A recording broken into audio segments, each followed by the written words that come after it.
Waa'ee sharafaa ilaalchisee jechuudha. Guyyaa har'aa sharafaa karaa baankii fi karaa gabaa gurraachaa kanani isiniif qabadhee dhufee Febraarii 22 baatii 2025 jechuudha.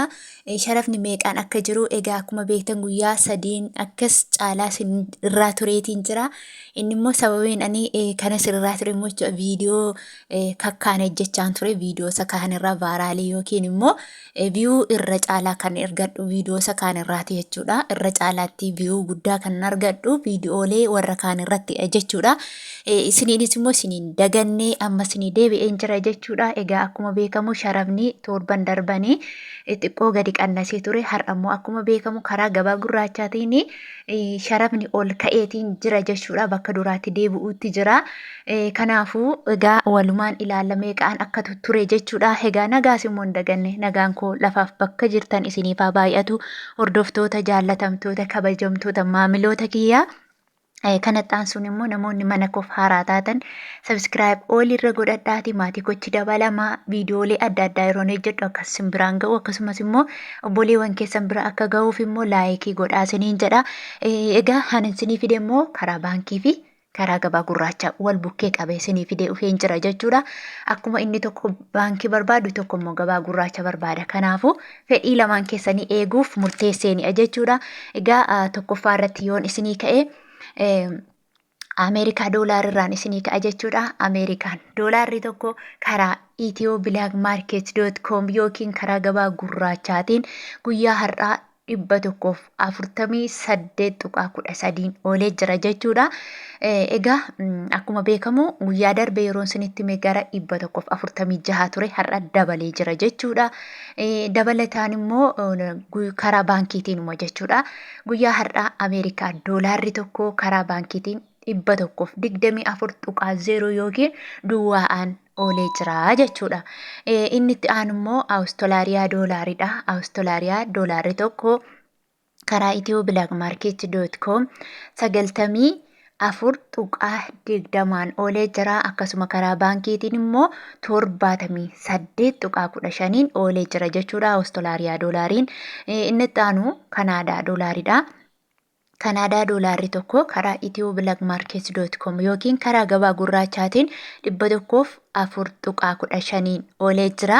Akkasuma karaa baankiitiin immoo Awustiraaliyaa doolaarri tokko 86.7 oolee jira.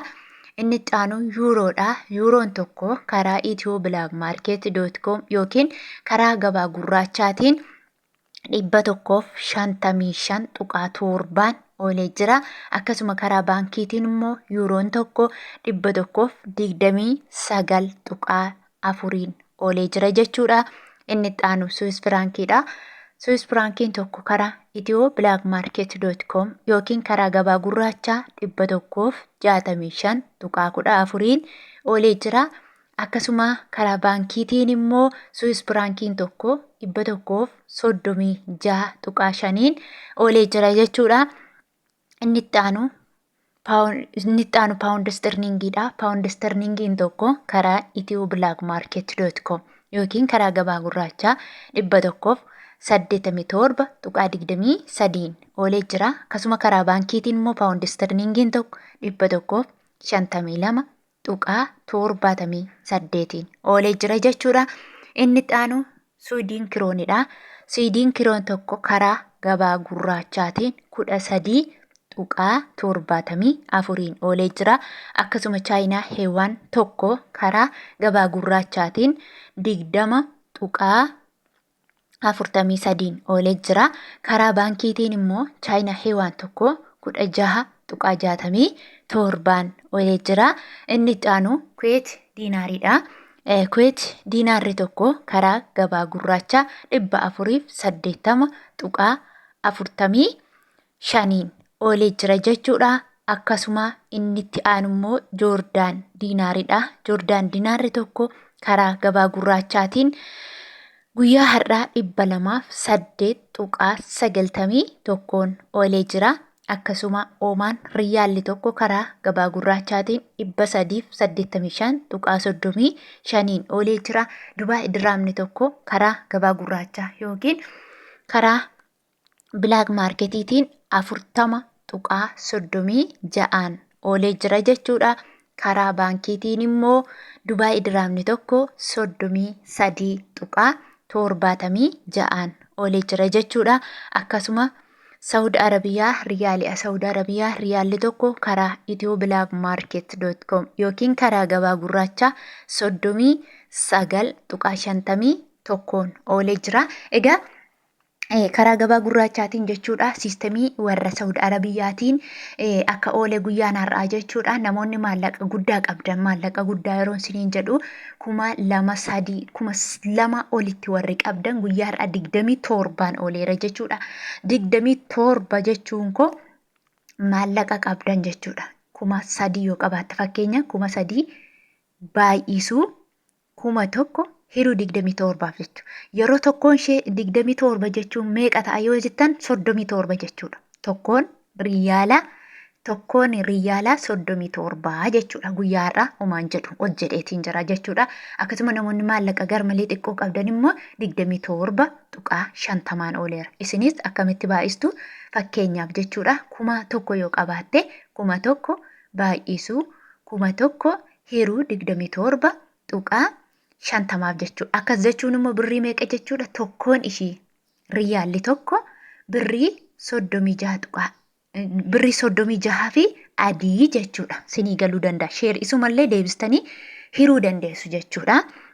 Akkasitti qabadhaa siniin jedha homaan jedhu har'a xinnoo fataa nu godheera warri Saudii jirtan jechuudha. Inni akkasuma immoo Saudiin riyaalli tokko karaa baankiitiin immoo 33.0 karaa baankiitiin homaan daballe ji'aa ol qaxxe jareetuma dhaabbachaa jira. Dumbulloon dabalu sumuuniin hir'isu dumbulloon dabalu jechuudha. Maaliif akka ta'e hin beeku. Siniin jedha. Akkasuma inni itti aanu immoo Bahriin Diinaaridha. Bahriin Diinaarri tokko karaa gabaa gurraachaatiin 353.55 oolee jira. Akkasuma Kaatar riyaalli tokko karaa gabaa gurraachaatiin 39.22 oolee jira. Inni itti aanu immoo Ijipshaan paawundiidha. Ijipshaan paawundiin karaa gabaa gurraachaatiin 2.92 oolee jira. Turkii riileen tokko karaa gabaa gurraachaatiin 4.6 oolee jira.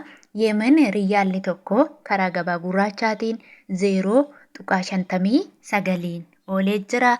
Akkasuma Israa'el shiqil tokko karaa gabaa gurraachaatiin 41.28 oolee jira jechuudha. Hordoftoota jaallatamtoota kabajamtoota kiyyaa viidiyoolee gaggabaaboo ani yeroo hundumaa isin biraan ga'u isin ga'een keessa laayikiin takkallee isinin kaffashiisu laayik godhaa sheer godhaa obboleewwan keessan biraan gahaa isiniin jedha. Odeeffannoo daddabalataa yeroon argadhu isin biraan gahuuf qophiidha. Turtii gaarii.